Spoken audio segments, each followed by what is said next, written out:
तो 95% लोग बोलते हैं कि मर्डर का थॉट आया चाकू को देखते ही।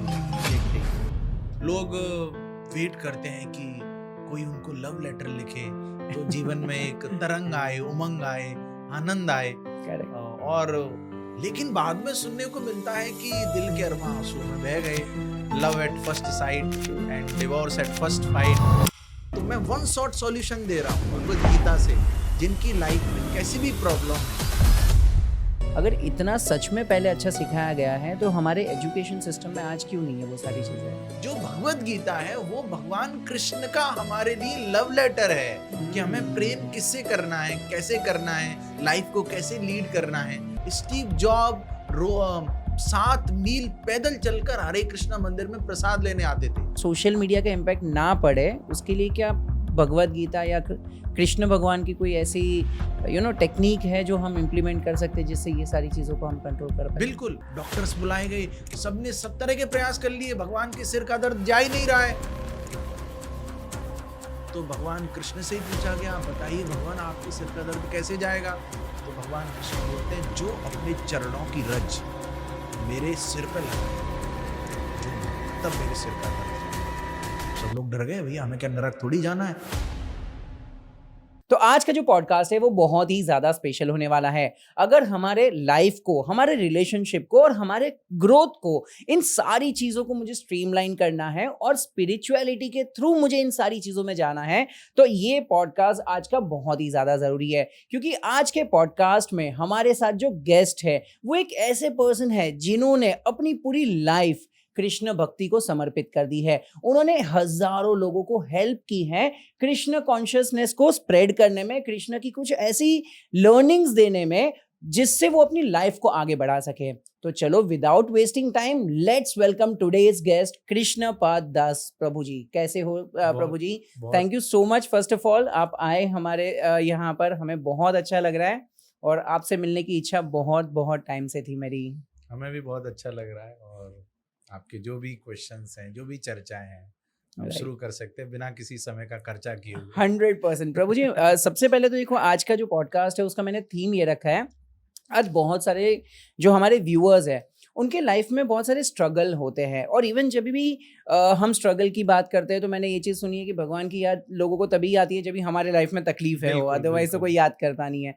तो मैं ये सोच रहा हूँ कि आज हम यही चीज़ का थीम रखें, हम भगवद गीता, कृष्ण भगवान की लाइफ से उनकी लर्निंग्स हमारे लाइफ को कैसे इम्प्रूव कर सकती है, इस पे बात करते हैं। भगवान कृष्ण की जो टीचिंग्स हैं वो कैसे हमारी लाइफ को एक इन्फ्लुएंस कर सकती है, क्योंकि भगवद गीता क्यों भगवान कृष्ण ने बोली। करेक्ट। लोग वेट करते हैं कि कोई उनको लव लेटर लिखे तो जीवन में एक तरंग आए, उमंग आए, आनंद आए। करेक्ट। और लेकिन बाद में सुनने को मिलता है कि दिल के अरमां आंसू में बह गए, love at first sight and divorce at first fight, ऐसी चीजें सुनने को मिलती हैं। अगर तुम मिल जाओ जमाना छोड़ देंगे हम। बाद में सुनने को मिलता है अब तुम निकल जाओ, नहीं तो जमाना छोड़ देंगे हम। तो एक्चुअल में जो भगवद गीता है वो भगवान कृष्ण का हमारे लिए लव लेटर है कि हमें प्रेम किससे करना है, कैसे करना है, लाइफ को कैसे लीड करना है। जैसे आप एक गैजेट लेके आते हैं, एक इंस्ट्रूमेंट लेके आते हैं, एक अच्छा मोबाइल लेके आते हैं, उसको कैसे ऑपरेट करना है।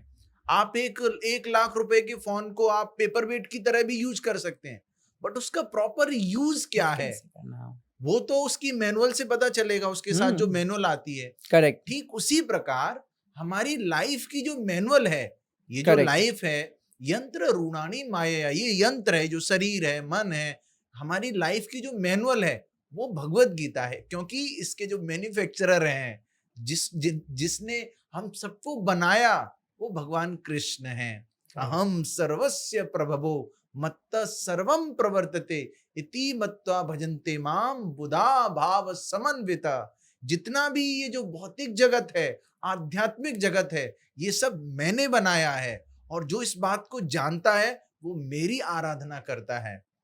तो भगवद गीता जो है भगवान कृष्ण का हमारे लिए लव लेटर है और भगवद गीता पढ़ ली तो हमारी लाइफ बेस्ट से भी बेटर है। अमेजिंग अमेजिंग प्रभु जी, इससे बेहतर पॉडकास्ट का स्टार्ट तो हो ही नहीं सकता था। इतने सुंदर इतने इतने अच्छे मंत्र से, और आपने लाइक नो इससे चालू किया है। सो एक चीज़ आम जनता के मन में जो सवाल होते हैं, हम जब भी स्पिरिचुअलिटी को देखते हैं या भगवत गीता को देखते हैं, या तो हम किसी भी भक्ति में जब भी लीन हो जाते हैं, तो लोग हमेशा ये सोचते हैं कि यार हमारा मन शांत होना चाहिए। इवन हमारे भगवत गीता में भी वही सिखाया गया है कि लाइक आपको शांत रहना चाहिए, पीस लविंग होना चाहिए।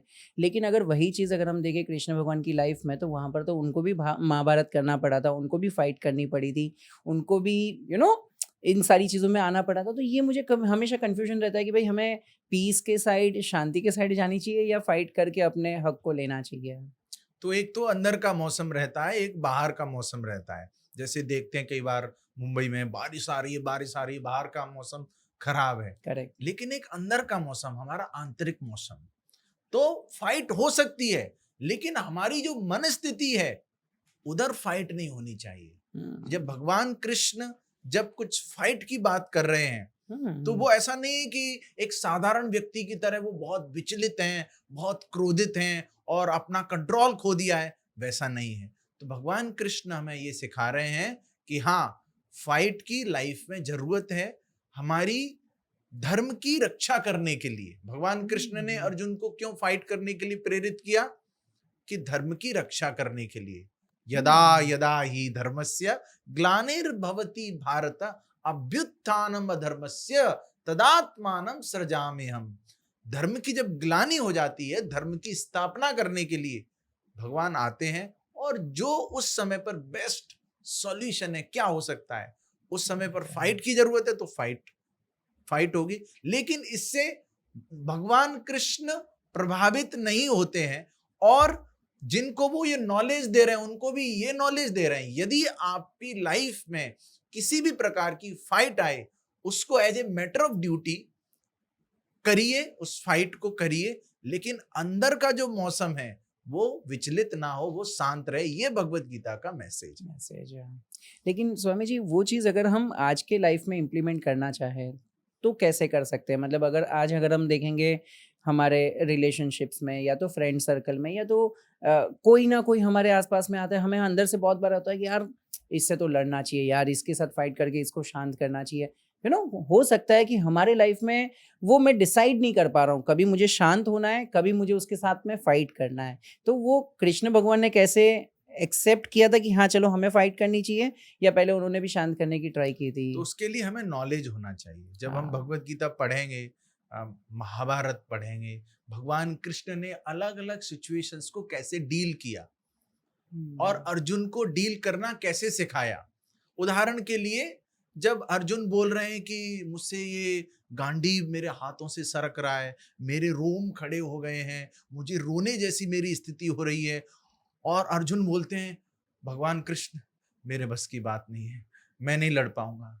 तब भगवान कृष्ण अर्जुन को क्या बोलते हैं? मात्र स्पर्शास्तु कौन्तेय शीतोष्ण सुख दुखदाः आगमा पाइन्यो नित्यास्ताम तितिक्षस्य भारत। भगवान कृष्ण ने ये नहीं कहा यू डोंट वरी, मैं सब हूं ना, मैं हूं आपके साथ, मैं सब देख लूंगा। भगवान कृष्ण ने ऐसा नहीं कहा। भगवान कृष्ण ने कहा अर्जुन टॉलरेट करना सीखो। कैसे? जैसे कि हमारे जीवन में सुख आता है, दुख आता है, जैसे गर्मी आती है, सर्दी आती है, व्यक्ति टॉलरेट करता है। और उसके तात्पर्य में श्रीला प्रभुपाद लिखते हैं कि जैसे गर्मियों में जो माताएं हैं, जो महिलाएं हैं, कुकिंग करती हैं, गर्मी लगती है फिर भी टॉलरेट करती हैं उसको, ऐसे सर्दियों में टॉलरेट करते हैं, हम ठंडे पानी से नहाते हैं। तो ठीक उसी प्रकार हमें लाइफ की सिचुएशंस को टॉलरेट करना आना चाहिए। तो भगवान कृष्ण भगवत गीता में बिल्कुल प्रैक्टिकल आंसर्स दे रहे हैं। जब आप और पढ़ेंगे तो आपको समझ में आएगा कि भगवान बोल रहे हैं कि नेहा विक्रमणा सोस्ति प्रत्यवायो न विद्यते स्वल्पम अप्यस्य धर्मस्य त्रायते महतो भयात्। कृष्णा कॉन्शियसनेस में, भक्ति में आपका छोटा सा भी प्रयास आपको बड़े से बड़े भय से बचा सकता है।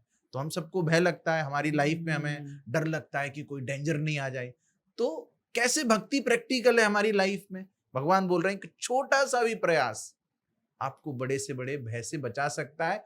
और जब हम इस नॉलेज में सिचुएटेड होते हैं, ये जो भगवत गीता की नॉलेज है, जब इससे हम पूरी तरह वाकिफ हो जाते हैं, इसके बारे में जानकारी होती है, तो भगवान जो हमारे हृदय में परमात्मा के रूप में बैठे हुए हैं, वहां से हमें गाइडेंस मिलती है। करेक्ट। जैसे मोबाइल में नोटिफिकेशंस आते हैं कि Correct, अभी हमें correct. हमारी ऐप इंस्टॉल कर लो, हमारा ये कर लो, ऐसे ही भगवान अंदर से नोटिफिकेशन देंगे कि देखो अब लाइफ में ये करना है। जब हम नॉलेज में सिचुएटेड होंगे, और उससे भी ज्यादा जरूरी है प्रैक्टिस ऑफ नॉलेज, जो हम नॉलेज ले रहे हैं गीता की, उसको हम जब प्रैक्टिस करेंगे, तो इस तरह से जो भगवत गीता की जो नॉलेज है वो एक व्यक्ति के जीवन में बहुत प्रैक्टिकल है, रेलेवेंट है, और वो जो भी कर रहा है, जैसे आप एक बिजनेसमैन है, कोई इंजीनियर है, डॉक्टर है, उसके साथ साथ लाइफ को हमें जीना चाहिए भगवत गीता के अकॉर्डिंग।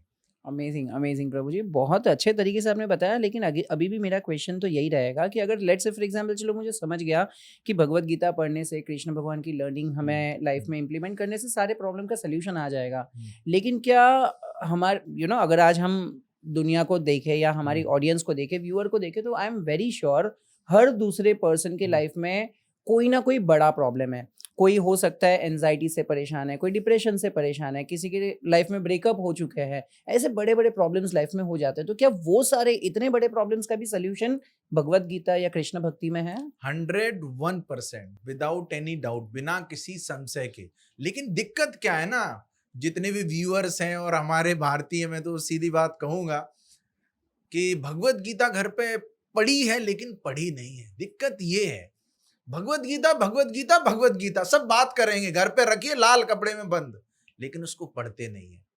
और सुनने की बात आती तो सुनते भी नहीं है। सब उनको मैगी की तरह चाहिए कि बस 5 मिनट डाला और पूरा पक के आ गया, इंस्टेंट चाहिए। थोड़ा समय देना होगा, समझना होगा, और स्पिरिचुअल मेंटर्स से गाइडेंस लेनी होगी, ऐसे डिवोटीज के संग में आना होगा, उनसे एसोसिएशन लेना होगा, तब जाके क्लियरली दिखेगा कि हाँ, अरे मैं तो इस चीज से बहुत परेशान था, कोई बैड हैबिट है या कुछ भी है। भगवान बोल रहे हैं, मत चित्ता सर्व दुर्गाणी मत प्रसादा तरिष्यसि अथ चेत अहंकारान न श्रोष्यसि न विनश्यसि। ये इस दुनिया में आपके जीवन में जितने भी ऑब्स्टिकल्स आ रहे हैं, जितनी भी कठिनाई आ रही हैं, मेरी कृपा से आप उनको पार कर सकते हो, लेकिन मेरी बात नहीं मानोगे, यू विल बी लॉस्ट। तुम इस दुनिया में, भंवर सागर में, मायावी संसार में तुम खो जाओगे। तो भगवान स्पष्ट रूप से बोल रहे हैं, हर प्रॉब्लम का सॉल्यूशन बता रहे हैं, लेकिन दिक्कत यह है कि वो भगवत गीता पढ़ी है लेकिन पढ़ी नहीं। सही है। ये तो एक बहुत फैक्ट आपने बता दिया कि हर किसी के घर पे वो भगवत गीता पढ़ी रहती है लेकिन कोई पढ़ता नहीं है उसे। वो बात तो है, क्योंकि कभी भी उसे ओपन करते तो पहले तो किताब की साइज इतनी बड़ी होती है और उसमें इतने सारे श्लोक लिखे होते हैं, शायद समझने में थोड़ा डिफिकल्ट होता है। थोड़ी शुरुआत करें, एक श्लोक रोजाना पढ़ें, करेक्ट, जितना संभव हो उतना समय तो निकालें।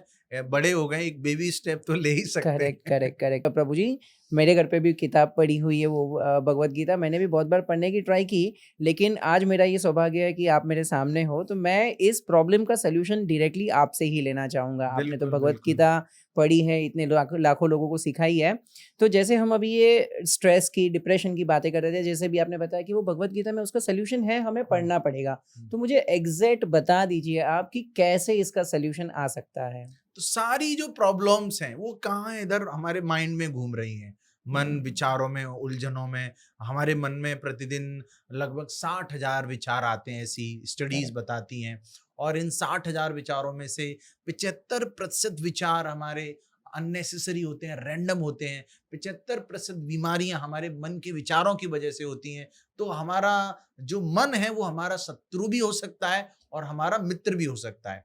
जब मैं कॉलेजेस में सेशंस लेता हूँ तो मैं एक क्वेश्चन पूछता हूँ ऑडियंस से कि मैं उनको एक प्रेजेंटेशन पे उनको एक चाकू दिखाता हूँ, चाकू का फोटो, और दिखाते ही उनसे पूछता हूँ कि इसको देखते ही आपके मन में क्या विचार आया। तो 95% लोग बोलते हैं कि मर्डर का थॉट आया चाकू को देखते ही। तो मैं उनको बोलता हूँ कि देखो, एक कल्प्रिट, एक अपराधी चाकू का प्रयोग व्यक्ति की जान लेने के लिए करता है, और एक जो डॉक्टर होता है वो चाकू का प्रयोग व्यक्ति की जान बचाने के लिए प्रयोग करता है वही चाकू है, उसका प्रयोग कैसे किया जाए। हमारा मन यदि हमारा शत्रु है तो हमें मार डालेगा, चाकू की तरह व्यवहार करेगा, और यदि हमारा मन हमारे मित्र की तरह कार्य करेगा तो हमारा सबसे बड़ा वो मित्र होगा और हमें जीवन के रास्ते में सही दिशा दिखाएगा हमारा मन। तो Correct. हमें आना चाहिए, भगवत गीता में 6वां अध्याय आप पढ़ेंगे तो उसमें मन की चर्चा, कि मन कितना चंचल होता है। भगवान कृष्ण अर्जुन से बात करते हैं मन को कंट्रोल करने की, लेकिन अर्जुन बोलते हैं मेरे बस की बात नहीं है। चंचलम ही मन कृष्ण प्रमाथि बलभद्रणम तस्याहम निग्रह मन्ये वायोरेव सुदुष्करम। अर्जुन बोल रहे हैं भगवान कृष्ण से, मेरा मन जो है ना बहुत चंचल है, दुराग्रही है, रुकता ही नहीं है। हवा के वेग को कंट्रोल करने से भी ज्यादा मुश्किल है मेरे मन को कंट्रोल करना। तो भगवान सॉल्यूशन देते हैं प्रैक्टिस और डिटैचमेंट से। आप जिन चीजों से परेशान हैं उनसे आपको डिटैच होना पड़ेगा। कैसे डिटैच होंगे? कुछ उच्च कोटि की चीजें प्रैक्टिस करनी पड़ेगी। तो मैं वन शॉट सॉल्यूशन दे रहा हूं भगवत गीता से। जिनकी लाइफ में कैसी भी प्रॉब्लम है, उन प्रॉब्लम से वो सब मन में घूम रही हैं आपकी, उस मन स्थिति से आपको ऊपर उठना पड़ेगा, उनसे डिटैच होना पड़ेगा जिन प्रॉब्लम, और कुछ उच्च कोटि की चीजों को अभ्यास करना होगा, प्रैक्टिस करनी होगी। आपको 15 दिन तक सूखी रोटी और चटनी खिलाई जाए, आप बोलेंगे नहीं अब मेरे बस की बात नहीं है। फिर आपको बढ़िया बड़ा पाव और बढ़िया बढ़िया पनीर और मिठाई खिलाई जाए, आप उस अनुभव को भूल जाएंगे, चटनी और रोटी वाले अनुभव को। Correct. क्योंकि अब आपको हायर टेस्ट मिल गया है। और यही तो भगवान कृष्ण गीता में बोल रहे हैं कि परम दृष्ट्वा निवर्तते। जो उच्च कोटि का स्वाद है उसको लेना शुरू करिए तो निम्न कोटि के स्वाद को आप भूल जाएंगे।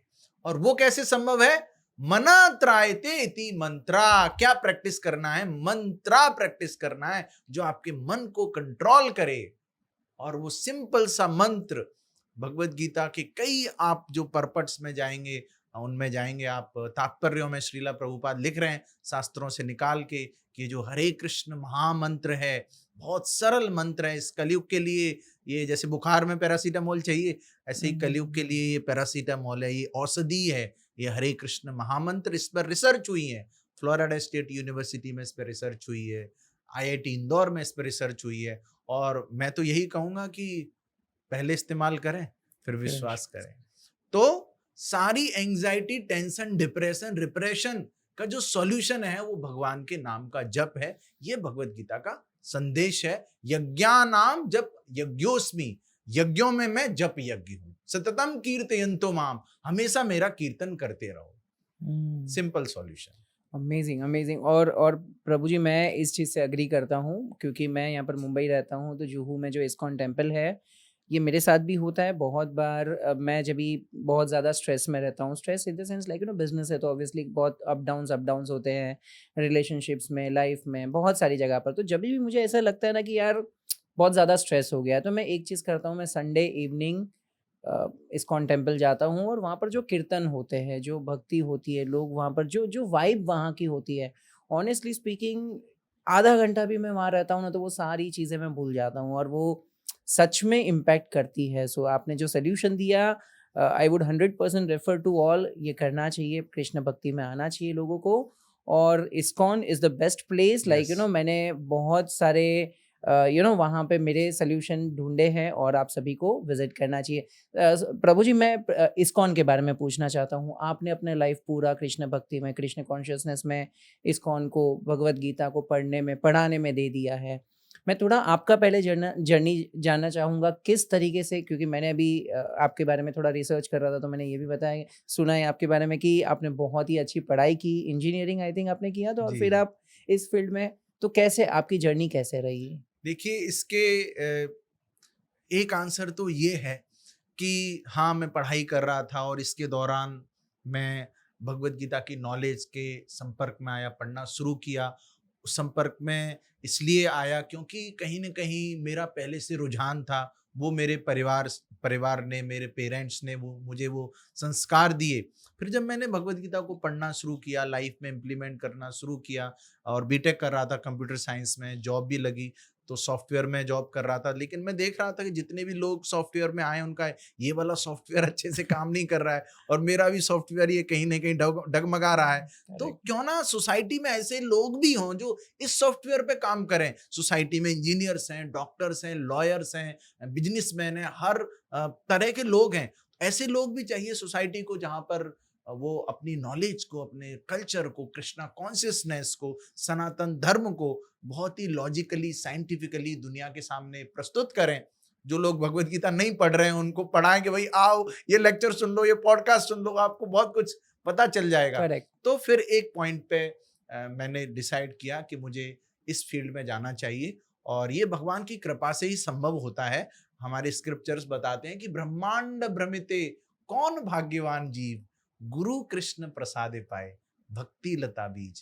पूरे ब्रह्मांड में कोई ऐसा भाग्यवान जीव होता है जिसको गुरु और कृष्ण की कृपा मिलती है और ये भक्ति लता का बीज मिलता है। तो मुझे वो सौभाग्य मिला। मैं बहुत कृतज्ञ हूँ उन सभी वैष्णवों के लिए, श्रीला प्रभुपाद के लिए, भगवान कृष्ण के लिए, कि उन्होंने मुझे उनकी निजी सेवा में, उनकी खुद की कंपनी में मुझे प्लेसमेंट दिया। Amazing amazing. और कितने टाइम से आप मुझे पूर्णतः 12 वर्ष हो गए और आज के दिन ही हुए हैं। Great great. चलो तो बहुत बहुत अच्छी बात है कि सर आज के दिन आप हमारे साथ हो और ये हमारे लिए बहुत प्राउड मोमेंट है आपके साथ ये सारी वैल्यूएबल लर्निंग्स लेना, शेयर करना और हमारे व्यूअर्स तक पहुंचाना। प्रभु जी, एक शायद मिसकंसेप्शन हो सकता है, कन्फ्यूजन हो सकता है, प्लीज़ इसे क्लियर करिएगा। जब भी हम किसी भी प्रभु जी को देखते हैं ऑरेंज कपड़े में, या तो किसी स्वामी जी को देखते हैं ऑरेंज कपड़े में, तो हमेशा मन में ये रहता है कि आपने सब ये संन्यास और ये सारी चीज़ें छोड़ दी है, गृहस्थ जीवन छोड़ दिया है। और इनफैक्ट बहुत सारे आजकल यंगस्टर्स भी हैं जो स्पिरिचुअलिटी में आना चाहते हैं, कृष्ण भक्ति में आना चाहते हैं, बहुत अच्छे तरीके से काम करते हैं, लेकिन यार वो अपनी लाइफ को आगे नहीं बढ़ाते हैं। मतलब वो शादी नहीं करते हैं, परिवार को आगे नहीं बढ़ाते हैं, कहीं ना कहीं वो गलत डायरेक्शन में चले जाते हैं। क्योंकि अगर ये सारी चीज़ें होगी तो हमारा समाज कैसे आगे बढ़ेगा? मतलब हम कैसे ज़्यादा से ज़्यादा लोगों तक पहुंच पाएंगे, सनातन धर्म पहुंचा पाएंगे, या किस तरीके से लर्निंग पहुंचा सकते हैं? तो आपका प्रश्न है कि जैसे मैं ब्रह्मचर्य आश्रम में हूँ, तो ऐसे सभी युवा इस आश्रम में चले जाएंगे तो ये वंश कैसे चलेगा, ये दुनिया कैसे चलेगी, सब लोग इसी में आ जाएंगे। तो ये थ्योरेटिकल बात है, ऐसा संभव नहीं है, क्योंकि ये जो जीवन है ये आसान नहीं है। ये जीवन हर किसी के बस की बात नहीं है, अपना जीवन समर्पित करके ब्रह्मचर्य आश्रम को ग्रहण करना और फिर उसी में बने रहना। और हमारे मंदिरों में भी जो कोई भक्त ब्रह्मचर्य आश्रम में है उनको ये विकल्प है कि वो गृहस्थ आश्रम में प्रवेश कर सकते हैं। तो कई बार लोगों को पता नहीं रहता है ये बात, और कई बार ब्रह्मचर्य आश्रम में जो होते हैं उनको वो सन्यासी समझ लेते हैं। सन्यासी अंतिम अवस्था है, पहले ब्रह्मचर्य, फिर गृहस्थ, फिर वानप्रस्थ, तब फिर सन्यासी होता है। तो जो ब्रह्मचर्य आश्रम है वो गृहस्थ आश्रम में प्रवेश कर सकता है। तो कोई भी युवा, पहला विकल्प तो उनके लिए ये है कि वो जिस स्थिति में हैं, आप जॉब कर रहे हैं, आप पढ़ाई कर रहे हैं, उसके साथ साथ आप कृष्ण कॉन्शियसनेस, स्पिरिचुअलिटी को आप प्रैक्टिस कर सकते हैं। अब वो आपकी इच्छा है, आप कितना समय दे सकते हैं। करेक्ट। खाता खोलने के लिए 10 मिनट भी देंगे तो चलेगा, वो परमानेंट बैंक अकाउंट है, जिंदगी के साथ भी, जिंदगी के बाद भी, असली LIC है, तो भी चलेगा। बाकी आप यदि 2 घंटा देना चाहें, 3 घंटा देना चाहें तो आप दीजिए। और वीकेंड्स में जब आप फ्री हैं, तो आजकल युवाओं में कल्चर है कि work hard and party harder. तो मैं उनको कहना चाहूंगा कि उसके बाद फिर आप टेंशन में, डिप्रेशन में चले जाते हो पार्टी हार्डर करने के बाद। तो करो पार्टी, कोई दिक्कत नहीं है, कृष्णा के साथ पार्टी करो, कीर्तन में डांस करो, प्रसाद लो भगवान का, अच्छे लोगों के साथ, डिवोटीज के साथ एसोसिएट करो, तो उनकी लाइफ बेटर हो जाएगी। और कोई फुल टाइम आना चाहता है तो उसकी भी प्रक्रिया है। और फुल टाइम में मतलब ये सारी स्टेज हैं, कौन कितना अडॉप्ट करना चाहता है उसके अनुसार पूरी व्यवस्थाएं हैं। अब आपको देखना है कि आप कितना अडॉप्ट कर सकते हैं। लेकिन आप अडॉप्ट ही नहीं कर रहे हैं, बिल्कुल भी आपने एक मिसकंसेप्शन बना लिया है, तो फिर स्थिति सही नहीं है। क्योंकि फिर हमारे शास्त्र बोल रहे हैं कि भैया देखो, आपके अंदर और जानवर के अंदर फिर कोई अंतर नहीं है।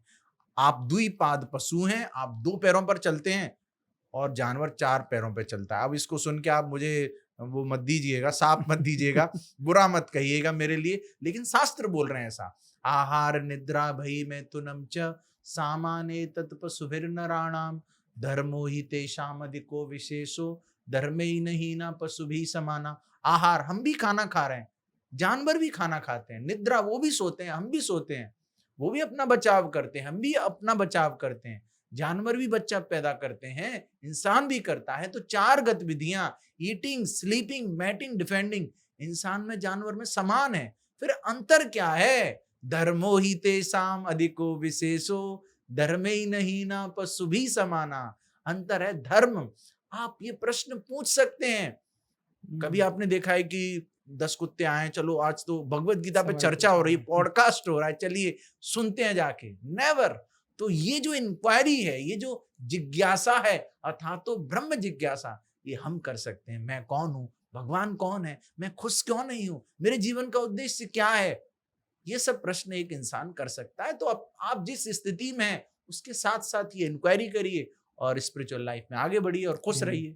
Amazing, amazing sir. ये स्पिरिचुअल लाइफ में आना और ये सारी चीज़ें तो एक साइड है, लेकिन आम जनता ओवरऑल भी मैं बता रहा हूँ कि आजकल जनरेशन इस साइड आगे बढ़ रहा है कि उनको फिर अभी शादी करना, साथ में रहना, बच्चे आगे लेके जाना, जनरेशन को आगे लेके जाना, वो सारी चीज़ों में इतना इंटरेस्ट नहीं रहा है। वो क्या बोलते हैं, वो योलो टाइप की ऑडियंस ज़्यादा हो गई है। यू लिव ओनली वंस, जो हम कमा रहे हम एंजॉय करेंगे, हमें आगे नहीं बढ़ाना है। तो क्या ये सही है? ये बिल्कुल सही नहीं है, क्योंकि इसको मैं कहूंगा कल्चरल ब्रेकडाउन। कल्चरल ब्रेकडाउन क्यों हुआ है? क्योंकि लाइफ वल्चरल हो गई है, वल्चर जैसी लाइफ हो गई। अब ये सुनने में शब्द कठिन लग सकता है, लेकिन सच्चाई है। जो रिलेशनशिप्स की बात आती है, उसका एक समय होता है, व्यक्ति का विवाह होता है, तब अब वो सब कुछ देख लिया उसने 15 वर्ष की आयु में, 20 वर्ष की आयु में, और उसमें खट्टे मीठे अनुभव हो गए और सब उसने अवैध तरीके से सब कुछ कर लिया। तो फिर उसको पता है कि यही है सब कुछ, तो चलो अब अकेले रहते हैं। तो उसको बोलते हैं इर्रेस्पॉन्सिबल लाइफ। आप जिम्मेदारी लेना नहीं चाहते हैं। विवाह का मतलब जिम्मेदारी है। विवाह एक शारीरिक संबंध नहीं है, विवाह एक जिम्मेदारी है। और गृहस्थ आश्रम बोला गया है। आश्रम क्यों बोला गया है? वे ऑफ लाइफ, जीवन जीने का तरीका, जो आपको अध्यात्म में आगे लेके जाए। तो हमारा जो वर्ण और आश्रम की जो व्यवस्था है, ये बहुत ही वैज्ञानिक है। तो उस व्यवस्था के वो जो ढांचा है, उससे जब हमारी पीढ़ी, युवा पीढ़ी जब बाहर निकल जाती है और अपने मन में जो आता है उसके अनुसार करती है, तो फिर वो उनकी अलग अलग थ्योरी होंगी, यू ओनली लिव वंस और दिस दैट। तो फिर उसके जो दुष्परिणाम है वो हम सबको भुगतने पड़ेंगे और हम देख भी रहे हैं। करेक्ट। तो ऐसी बात है।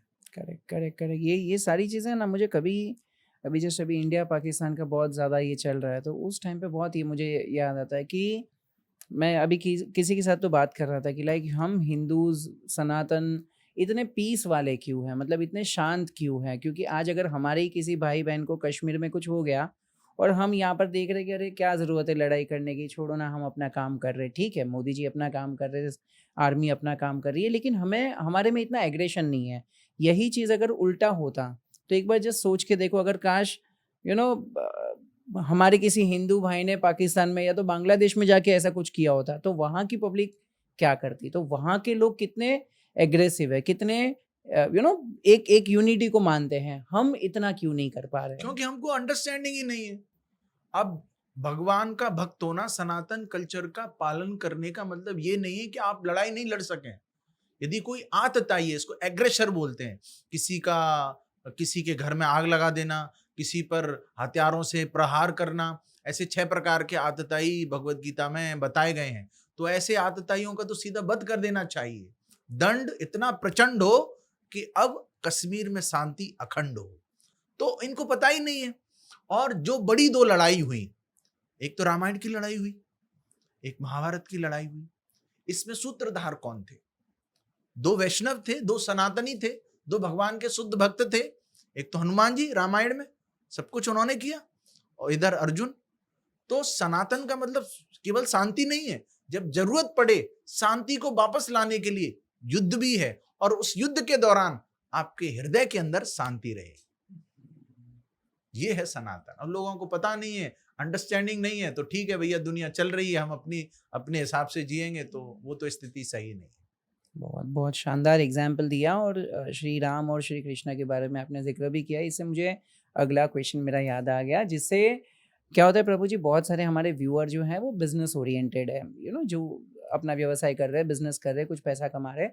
मैं बहुत बार लाइव आता हूँ और लाइव आकर उनको कभी सवाल पूछता हूँ कि लीडरशिप पे कुछ बात करनी है, तो उन लोग का हमेशा एक आइडियल होता है कि लीडरशिप मतलब किसके पास लीडरशिप सीखना है, तो वो बोलते हैं कि इलॉन मस्क देखो कितना अच्छा लीडर है, या उसने कितने अच्छे बिजनेस किए, या तो रिलायंस के बारे में वो धीरू भाई अंबानी, मुकेश अंबानी के बारे में बात करते हैं, स्टीव जॉब्स के बारे में बात कर रहे हैं। लेकिन कभी कभी मैं अपने लाइव सेशन में कहता हूँ कि भाई आप अपने जो एक्चुअल लीडर्स है उनको तो भूल रहे हो, जिन्होंने ये सारी चीज़ें बनाई है, श्री कृष्ण, श्री राम। क्या हमने उनके लर्निंग्स को बहुत ज़्यादा निगलेक्ट किया हुआ है? एक्चुअली क्या है, हम भारतीय लोग हैं ना, हम लोग ब्रेन वॉश्ड हैं। जो विदेशी लोग हैं, पूरे जो कॉन्सेप्ट्स हैं सब भगवत गीता से ले रहे हैं, हमारे कल्चर से ले रहे हैं, और अपना ठप्पा लगा रहे हैं उसके ऊपर। फिर भारतीय बोल रहा, अरे इलॉन मस्क बोल रहा, अरे ये स्टीव जॉब बोल रहा है। स्टीव जॉब 7 मील पैदल चलकर हरे कृष्णा मंदिर में प्रसाद लेने आते थे, इसलिए वो वेजिटेरियन थे। वो Harvard university, I think Stanford university के एक लेक्चर में बोलते भी हैं कि मैं हरे कृष्णा मंदिर जाता था। तो सारे जो लीडरशिप के जो कॉन्सेप्ट्स हैं वो भगवत गीता से लिए गए हैं, और वो जो ज्ञान है हमारी जमीन से ही उपजा हुआ ज्ञान है, उसको हम ले नहीं रहे हैं। और हम जब उसकी पैकेजिंग करके this program that program leadership from Elon Musk this, तो हम उससे इतने आकर्षित हो जाते हैं। भगवत गीता को पढ़ो एक बार, दुनिया की सारी लीडरशिप आ जाएगी और लाइफ का पर्पस भी पता चलेगा। ये हमारा दुर्भाग्य है। तो प्रभु जी, फिर ये सारी चीज़ें हमारे इंडियन एजुकेशन सिस्टम में क्यों नहीं है? क्योंकि अगर इतना गोल्ड माइन छुपा हुआ है भगवत गीता में, हमारे लर्निंग्स में, हमारे एंसेस्टर्स ने, जो आपके भी मैंने बहुत सारे ऐसे स्पीचेस सुने हैं, वहाँ पर आपने बताया कि वैदिक टाइम पे जो पढ़ाई होती थी वो साइंटिफिक होती थी। अगर इतना सच में पहले अच्छा सिखाया गया है, तो हमारे एजुकेशन सिस्टम में आज क्यों नहीं है वो सारी चीज़ें? बिल्कुल आना चाहिए, और आप जैसे बिजनेसमैन को ऐसा ऐसा कुछ करना चाहिए, लोगों से मिलके, लीडरशिप से मिलके, कि ये हमारी शिक्षा पद्धति में भगवत गीता होनी चाहिए। और 1832 में जब लॉर्ड मैकॉले भारत आए, उनको बोला गया आप भारत की जांच पड़ताल करो और देखो कि कैसे इस देश पर शासन किया जा सकता है। तो लॉर्ड मैकॉले भारत आए, पूरा देखा, समझा, फिर ब्रिटिश पार्लियामेंट में जाके वो एक स्पीच देते हैं, आप सर्च करिएगा नेट पे। तो वो बोलते हैं कि मैं भारत के हर कोने में गया, मुझे कोई ये भिखारी नहीं मिला, और मुझे वहां लोग सुखी दिखाई दिए। इसके पीछे कारण है इसका वैदिक कल्चर, जो इस देश की बैकबोन है, इस देश की रीढ़ की हड्डी है।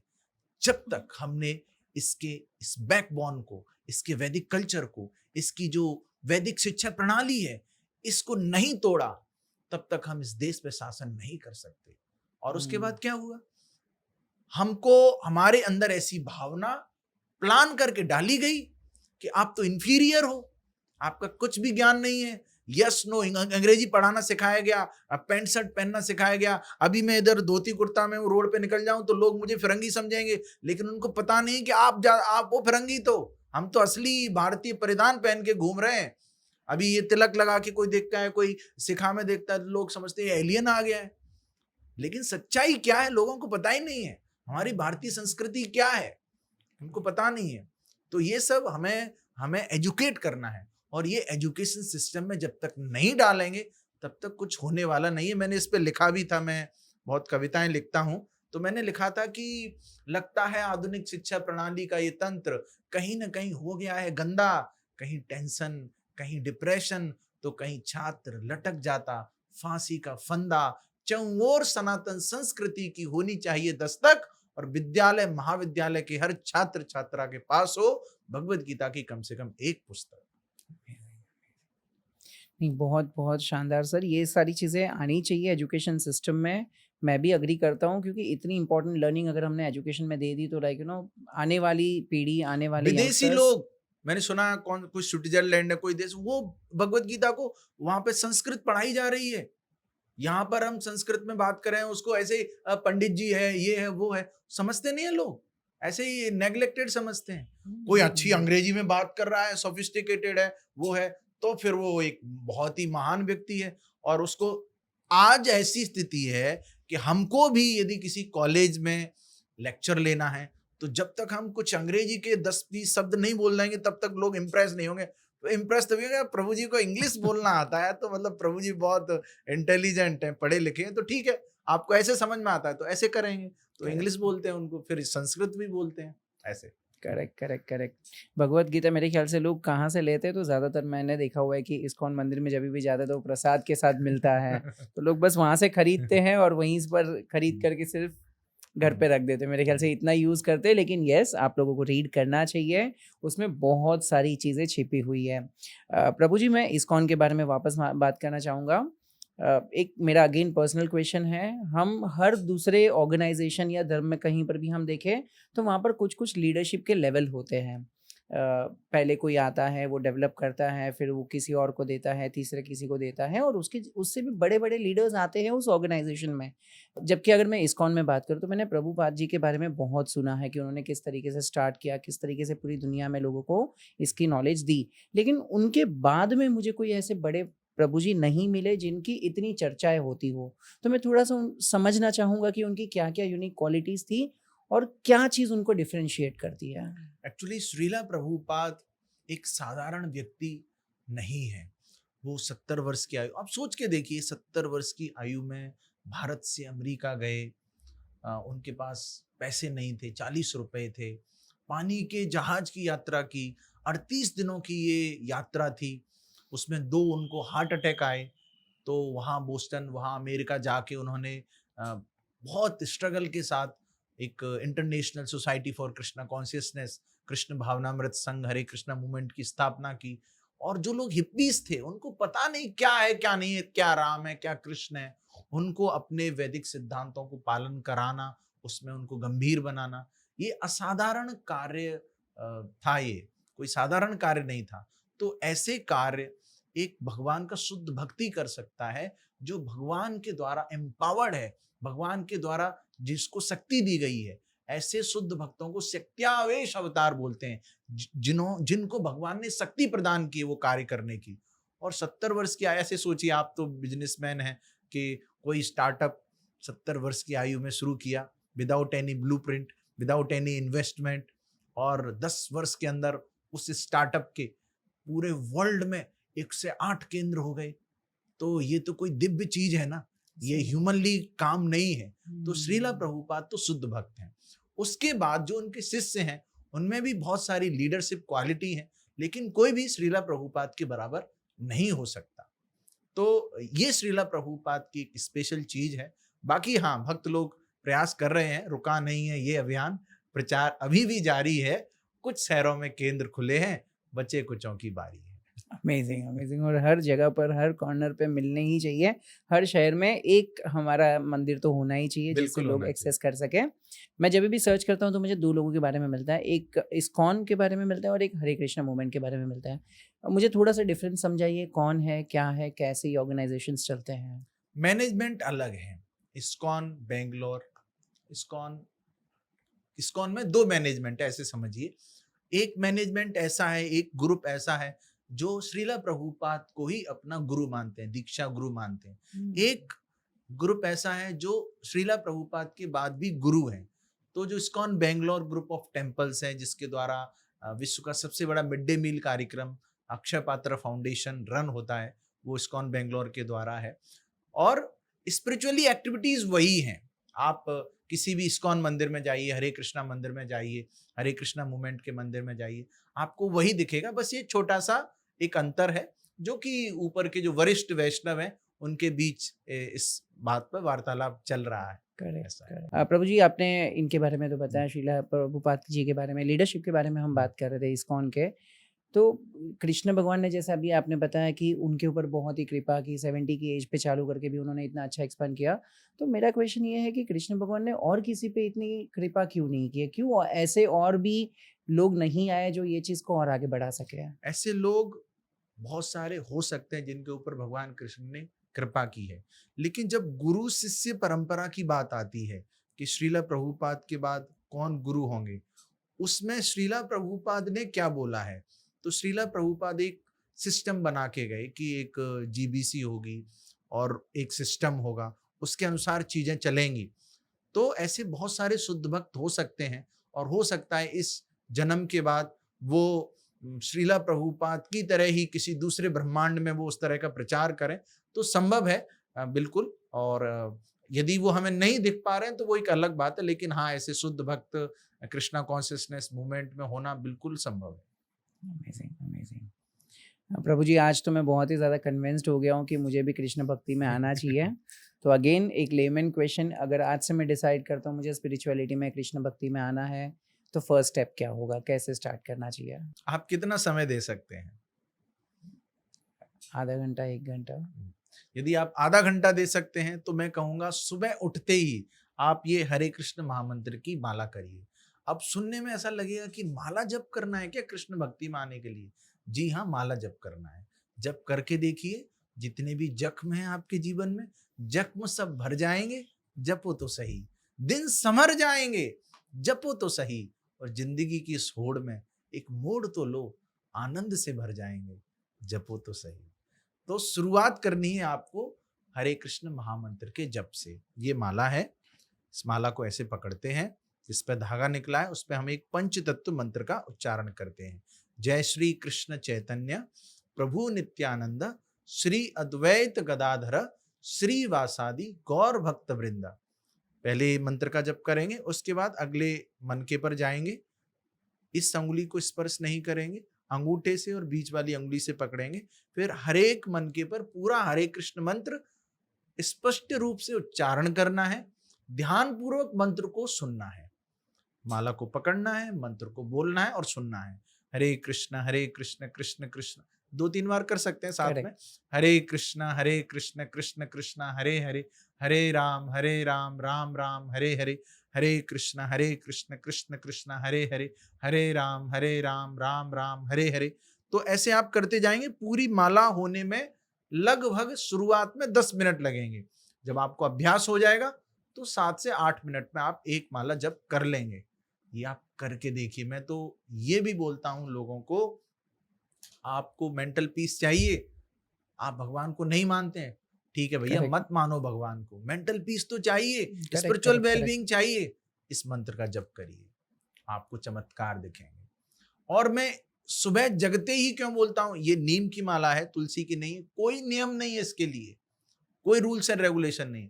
सुबह जगते ही, रात को आप सोते हैं, साइड में बेड में मोबाइल रख के सोते हैं, मोबाइल के ऊपर ये माला रख के सोइए। आपका हाथ जगते ही मोबाइल पे जाएगा, उससे पहले माला हाथ में आएगी। तो माला, एक माला सुबह उठते ही जप कर लीजिए अच्छे से।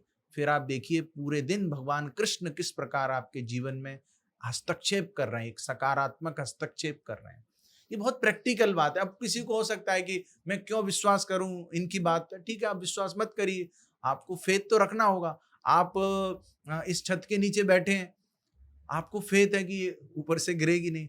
आप पॉडकास्ट कर रहे हैं मेरे साथ, आपको फेथ है कि जो हम बात कर रहे हैं वो कैमरा रिकॉर्ड कर रहा है। आप हर काम जीवन में फेथ से कर रहे हैं। शुरुआत आपकी फेथ से ही होती है। तो आप एक फेथ रखिए, एक विश्वास रखिए। फिर जब आपको अनुभूति होंगी इसका जप करने से, फिर आप कहेंगे ना कि बात में बात तो है और जीवन की बात बदल गई है। Amazing. और ये बात तो प्रभु जी आपने बहुत ही सही बताई कि आज फोन के ऊपर आपको ये माला रखनी है ताकि सबसे पहले, क्योंकि अभी जस्ट मैं वो सोच रहा था कि मैं सुबह उठ के पहला काम क्या करता, तो पहले उठ के लाइक आई थिंक हर किसी का राइट फोन जाएगा, सोशल मीडिया, इंस्टाग्राम, यूट्यूब, क्या हुआ, कैसे हुआ, और फालतू में दिन के 1-1.5 घंटे ऐसे निकल जाते हैं, हमें पता भी नहीं चलता है। तो ये बहुत अच्छा तरीका आपने बताया। लेकिन और ज्यादा समय है, ये तो 10 मिनट का, यदि आपके पास 10 मिनट का पैकेज है स्पिरिचुअलिटी के लिए, तो आप ये 10 मिनट में एक माला कर लीजिए। यदि आपके पास 20 मिनट है तो 2 श्लोक पढ़ लो भगवत गीता के, 2 श्लोक एवरी डे। आप सोच लीजिए कि 20 मिनट देना है तो देना है। एक बेबी स्टेप के साथ शुरुआत करिए, इसको बोलते हैं डिटर्मिनेशन, दृढ़ संकल्प। फिर आप धीरे धीरे धीरे धीरे आपको अंदर से आएगा, दिल मांगे मोर, और करना है और करना है। फिर आप भक्तों की गाइडेंस में आप आगे बढ़ते रहिए और अपना काम करते रहिए। So true, so true.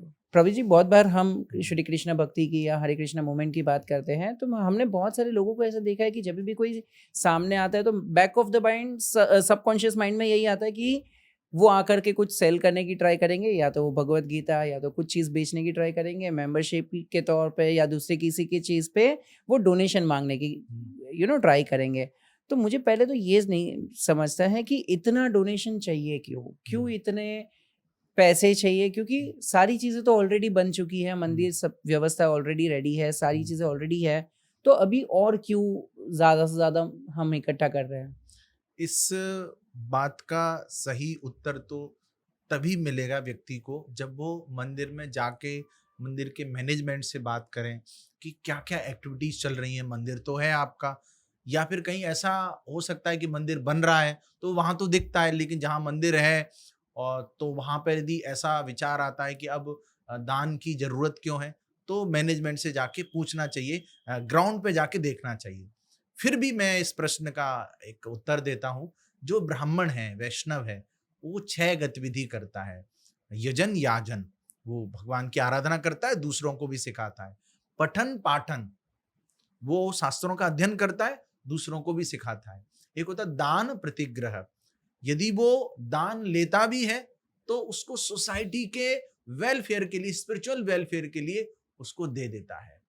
उदाहरण के लिए जो अक्षय पात्र फाउंडेशन है, जिसके माध्यम से 22 लाख गरीब बच्चों को निःशुल्क भोजन दिया जा रहा है, तो जो भी धन आ रहा है वो समाज को वापस दिया जा रहा है। एक गुप्त वृंदावन धाम जयपुर की ओर से जो हिंगोनिया गौशाला है, जिसमें कि शहर से जो बीमार या फिर जिनके एक्सीडेंट्स हो गए, ऐसी गायों को लेकर आते हैं, उनका ट्रीटमेंट करते हैं। तो इन सब पुण्य कार्यों के लिए धन की तो आवश्यकता होती है, तो वो आके देख सकते हैं कि क्या हो रहा है, या फिर अन्नदान हो रहा है, या फिर मंदिर का निर्माण हो रहा है। फिर मन में ये प्रश्न भी आ सकता है कि इतने सारे मंदिर हैं, फिर से एक मंदिर क्यों बना रहे हैं? करेक्ट। तो इतने सारे हॉस्पिटल्स हैं, इतने और हॉस्पिटल क्यों बना? शरीर के लिए हॉस्पिटलों की संख्या बढ़े तो आपको कोई आपत्ति नहीं है, आप सराहना करते हैं। लेकिन आपके मन के लिए मंदिरों की संख्या बढ़े तो आपको आपत्ति होती है, इस मंदिर की क्या जरूरत है? गली गली में मंदिर होना चाहिए। आदमी शरीर से तो कम दुखी है, मन से ज्यादा दुखी है।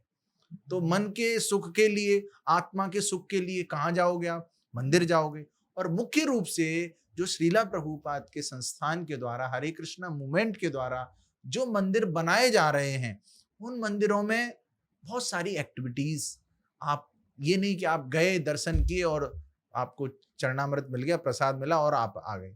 वहां पर आप भक्तों से मिल सकते हैं, जुड़ सकते हैं। वहां पर रेगुलर बच्चों के लिए संस्कार कैंप, युवाओं के लिए भगवत गीता फॉर यूथ, परिवार से जुड़े लोगों के लिए योगा फॉर हैप्पीनेस, और जो सीनियर सिटीजन्स हैं, सब हर वर्ग के व्यक्ति के लिए गतिविधि हैं, धाम यात्राएं हैं। तो इस तरह से आप जुड़ सकते हैं। सोलफुल संडे ऐसे प्रोग्राम है। तो जो गुप्त वृंदावन धाम मंदिर जो कि जयपुर में बन रहा है, उससे ये सब कार्य होने वाला है।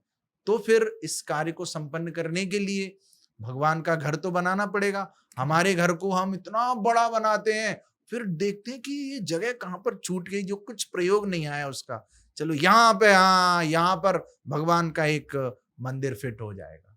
तो ये मेंटेलिटी आ गई है।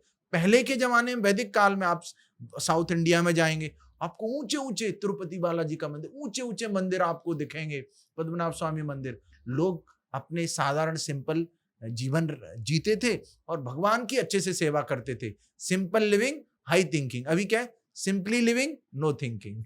ऐसा चल रहा है। तो ये बात है, समझना चाहिए, जाके जानना ये चाहिए। प्रभु जी, ये मंदिर तो बहुत ही शानदार बन रहा है, आपने जैसे बताया, लेकिन ये बन कहाँ पर रहा है? लोकेशन क्या है? ये बन रहा है गुप्त वृंदावन धाम जयपुर में। गुप्त वृंदावन और जयपुर। हाँ, ये जयपुर में कैसा है क्या? तो जो जयपुर है उसको कहते हैं गुप्त वृंदावन। जब वृंदावन में जो मंदिर थे, ऊंचे ऊंचे मंदिर, उन पे औरंगजेब ने आक्रमण किया, उनको तोड़ने की चेष्टा की, तो गोस्वामी उन 5000 साल पुराने विग्रहों को, मूर्तियों को लेकर जयपुर आ गए। तो जयपुर को इसलिए गुप्त वृंदावन धाम कहते हैं, और इस नाम को हम प्रचलित करना चाहते हैं, इसलिए हमने इस मंदिर परिसर का नाम गुप्त वृंदावन धाम रखा है। और श्रीला प्रभुपाद की ऐसी इच्छा थी कि वृंदावन में जैसा मंदिर बनाया उन्होंने वैसा ही मंदिर एक जयपुर में बने, तो इसलिए इस मंदिर को गुप्त वृंदावन धाम कहते हैं। Amazing amazing. और कहाँ तक ये मंदिर का काम अब तक पहुंचा है? अभी इस मंदिर का निर्माण लगभग 40% हो गया है और भी इसका निर्माण चल रहा है, लोग जुड़ रहे हैं, ज़्यादा से ज़्यादा लोग जुड़ेंगे इस मंदिर के निर्माण में। भगवान का घर बनाएंगे तो भगवान उनके धाम में आपके लिए 2 BHK 3 BHK बुकिंग कर देंगे पहले से ही। Correct correct correct. नहीं नहीं, 100% ये ज़्यादा से ज़्यादा लोगों को जुड़ना चाहिए इस मोमेंट के साथ, और सच में ये बहुत ही शानदार मंदिर होने वाला है। प्रभु जी, आपको कांटेक्ट अगर किसी को करना हो या ये मंदिर बनाने में किसी का सहभाग सपोर्ट करना हो, तो किस तरीके से कांटेक्ट कर सकते हैं? तो आपके पॉडकास्ट में एक लिंक रहेगा, यस। उस लिंक में आप जुड़ सकते हैं, लिंक से आप मंदिर से लिंक हो सकते हैं। फिर हम भी आपकी भगवान से लिंक को और गहरी बनाने के लिए मंदिर की ओर से आपको प्रसाद भेजेंगे भगवान की कृपा के रूप में, और फिर आप जब जुड़ेंगे तो बहुत अच्छा लगेगा, क्योंकि जो देने में जो आनंद है ना, जो दान करने में, भगवान की सेवा में जो आनंद है, वो लेने में आनंद नहीं है। और ये वही व्यक्ति इसको समझ सकता है जिसने किया है, जिसने इसकी अनुभूति की है। प्रभु जी, सोशल मीडिया की अभी मैं बात कर रहा था, इंस्टाग्राम, यूट्यूब की, तो आज की तारीख में हर किसी के लाइफ में, भले वो मेंटल हेल्थ हो, रिलेशनशिप हो, हर किसी में सोशल मीडिया से बहुत ही ज़्यादा इम्पैक्ट पड़ रहा है। लेकिन क्या मैं इसका रास्ता ढूंढना चाहता हूँ कि क्या ये सोशल मीडिया का इम्पैक्ट ना पड़े, उसके लिए क्या भगवत गीता या कृष्ण भगवान की कोई ऐसी टेक्निक है जो हम इम्प्लीमेंट कर सकते हैं जिससे ये सारी चीज़ों को हम कंट्रोल कर पाए? बिल्कुल। आप जो भी कर रहे हैं ना लाइफ में, अल्टीमेटली क्या चाहिए आपको? आनंद चाहिए, हैप्पीनेस चाहिए।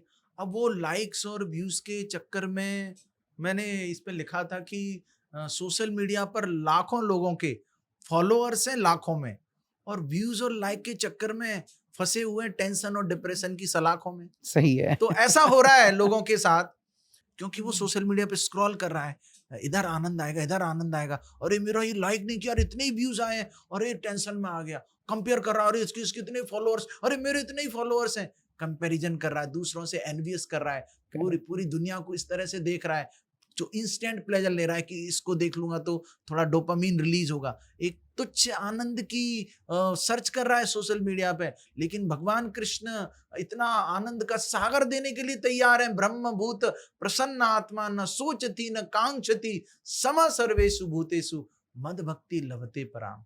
अरे आप हमेशा के लिए अभी परेशान आत्मा हो, आप प्रसन्न आत्मा हो सकते हो।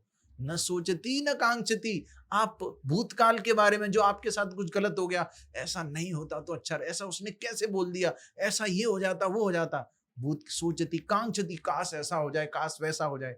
भूत में और भविष्य में ही हम खोए पड़े हैं, भंवर जाल में घूम रहे हैं, वर्तमान को भूल गए।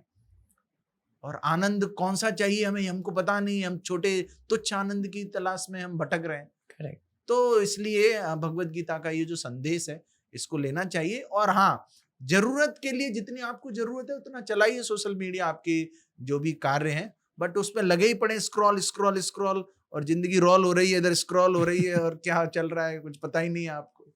थैंक यू प्रभु जी, बहुत बहुत मज़ा आया आपसे बात करके। एक लास्ट सेक्शन हमारे पॉडकास्ट का हर पॉडकास्ट में रहता है, जिससे मैं और गहराई से थोड़ा समझना चाहता हूँ चीज़ों को, और काइंड ऑफ लाइक हमारे पूरे पॉडकास्ट का एक समरी भी मिल जाता है। एक छोटा सा रैपिड फायर राउंड है, कुछ क्वेश्चंस रहेंगे जिससे क्विकली आपको आंसर दे करके लोगों को और अच्छे तरीके से समझाना है। जैसे सबसे पहला क्वेश्चन है कि आपके लाइफ में कोई ऐसा मोमेंट आया है जहाँ पर कृष्ण भगवान ने खुद इन्वॉल्व होके आपको गाइड किया हो कि नहीं, ऐसा नहीं, ऐसा करना चाहिए? तो एक समय था जब मैं पढ़ाई कर रहा था, सब कर रहा था, फिर मैंने एक श्रील प्रभुपाद का लेक्चर सुना कि एक जीवन मिला है, इतने सारे जीवन हमने जिए हैं, और एक जीवन भगवान कृष्ण को दे देना चाहिए। तब मेरे मन में आया कि मुझे भगवान कृष्ण से ये प्रेरणा मिली है, तो मुझे ये जीवन भगवान कृष्ण को, उनके शुद्ध भक्त को समर्पित करना चाहिए। बढ़ते हैं नेक्स्ट क्वेश्चन में। भगवत गीता का अगर मुझे सबसे बेस्ट एक ऐसा कोई श्लोक सुनना हो जिससे मेरे पूरे लाइफ में इम्प्लीमेंट करने से इम्प्रूवमेंट हो जाए, तो वो कौन सा श्लोक होगा? वो भगवान भगवत गीता के अंत में बोल रहे हैं, सर्वधर्मान परित्यज्य माम एकम शरणम ब्रज, अहम त्वाम सर्व पापेभ्यो मोक्षयिष्यामि मा शुच। आपको मुझे शरणागत होना पड़ेगा। अब शरणागत होना है, तो डर लगेगा। तो भगवान बोले डरो मत, मैं तुम्हारे सारे पापों को ले लूंगा। फिर किसी को डाउट होगा शरणागत क्यों होना है? अरे आप शरणागत तो पहले से ही हो। आप अपने मन को शरणागत हो, अपनी इंद्रियों को शरणागत हो, आपके बॉस को शरणागत हो, आप इतने सारे लोगों को आप सरेंडर्ड हो, लेकिन खुशी मिली नहीं ना। तू चंद्रमुखी, मैं सूर्यमुखी, तू मुझसे दुखी, मैं तुझसे दुखी, छत पर जा छलांग लगा, तू भी सुखी और मैं भी सुखी। ऐसी स्थिति हो रही है। तो भगवान को जब तक हम सरेंडर नहीं करेंगे तब तक हम सुखी रह नहीं सकते। और सरेंडर करने की शुरुआत हो सकती है भगवान के नाम का जप करने से। सिंपल। Amazing, amazing. ये एक ही आंसर में मेरे थर्ड क्वेश्चन का भी आंसर आपने दे दिया। मेरा थर्ड रैपिड फायर क्वेश्चन यही था कि अगर किसी को आज कृष्ण भक्ति में आना हो, आज से शुरुआत करनी हो, तो शुरुआत कहाँ से करनी चाहिए? तो सरल तरीका मैंने बताया, नाम जप करिए, हरे कृष्ण महामंत्र का जप करिए। मैंने बताया कैसे जप करना है। शुरुआत करके देखिए, फिर देखिए क्या आगे आपको कैसा लगता है। एटलीस्ट खाता तो खोलिए। आजकल का युवा हर चीज ट्राई करता है, ये ट्राई करेंगे तो भैया ये भी ट्राई करके देख लो। एब्सोल्युटली, फिर देखो क्या बात बनती है। 100%। एक लास्ट क्वेश्चन, कृष्ण भगवान की फेवरेट आपकी कोई ऐसी लीला हो जिससे आपको बहुत कुछ पर्सनली सीखने मिला हो? तो भगवान भावग्राही जनार्दन है, कौन उनको कितना सरेंडर है। एक लीला मैंने सुनी जहां पर भगवान कृष्ण के सिर में दर्द हुआ, ऐसी भगवान ने लीला की। तो सिर में दर्द हुआ तो भगवान कृष्ण से पूछा गया कि आपका सिर का दर्द कैसे सही होगा। बहुत सारे वैद्य, हकीम, डॉक्टर्स बुलाए गए, सबने सब तरह के प्रयास कर लिए, भगवान के सिर का दर्द जा ही नहीं रहा है। तो भगवान कृष्ण से ही पूछा गया, बताइए भगवान आपके सिर का दर्द कैसे जाएगा? तो भगवान कृष्ण बोलते हैं, जो अपने चरणों की रज मेरे सिर पे लगाएगा जो भक्त, तब मेरे सिर का दर्द जाएगा। सब लोग डर गए, भैया हमें क्या नरक थोड़ी जाना है। तो कोई तैयार नहीं है। तो फिर भगवान कृष्ण के पास गए, कोई इधर द्वारका में तो तैयार है नहीं। तो उन्होंने कहा वृंदावन जाओ, गोपियों से पूछो। तो गोपियों के पास गए। जब गोपियों से पूछा गया कि ऐसे ऐसे भगवान कृष्ण के सर का दर्द हो रहा है, तो गोपियां गई, जमुना जी में पैर गीले किए और अपने पैरों से जमीन को टच किया, बहुत सारी रेत अपने पैरों पे जोड़ ली और उसको ले भर भर, कितना चाहिए ले जाओ। तो गोपियों से पूछा कि आपको डर नहीं लग रहा, आप नरक चले जाएंगे? बोले कि हम भले ही नरक चले जाएं, भगवान कृष्ण के सिर का दर्द दूर होना चाहिए। तो आदमी अपनी उसको जो सेल्फिशनेस है उसको जब तक त्यागेगा नहीं, भगवान को समर्पित नहीं करेगा, तब तक बात बनेगी नहीं। तो ये जो लीला है मुझे बहुत टच की कि भगवान के प्रति समर्पण हो तो ऐसा हो। Super super amazing. बहुत बहुत सारी चीज़ें ऐसी हैं कृष्ण लीला की, मैं आपसे सुनना चाहूँगा। आज तो समय थोड़ा कम है क्योंकि आपकी भी दूसरी मीटिंग्स है, लेकिन अगली बार हम फिर से मिलेंगे और थोड़ा डिटेल में बात करेंगे। और आपका सबसे बेस्ट लर्निंग क्या था आज के पॉडकास्ट से, मुझे नीचे कमेंट में बताइए। और अगर आपको एक भी चीज़ सीखने मिली है ये पॉडकास्ट से, एक छोटा सा 1% भी अगर एक सिखा पाए हम आपको, तो एक छोटी सी रिक्वेस्ट है, इसे सब्सक्राइब नहीं किया हो तो कर लीजिएगा और लाइक करिएगा, क्योंकि इससे ज़्यादा से ज़्यादा लोगों तक हम पहुंच सकते हैं और ये हमारे लिए मोटिवेशन मिलता है कि ऐसे अच्छे गेस्ट को हम बुलाएं और आपसे कुछ वैल्यू ऐड कर सकें। Thank you so much Prabhu ji, thank you so much, आपने अपना टाइम दिया और इतनी सारी लर्निंग्स हमारे साथ शेयर की। Thank you so much. बहुत बहुत धन्यवाद। हरे कृष्णा। हरे कृष्णा।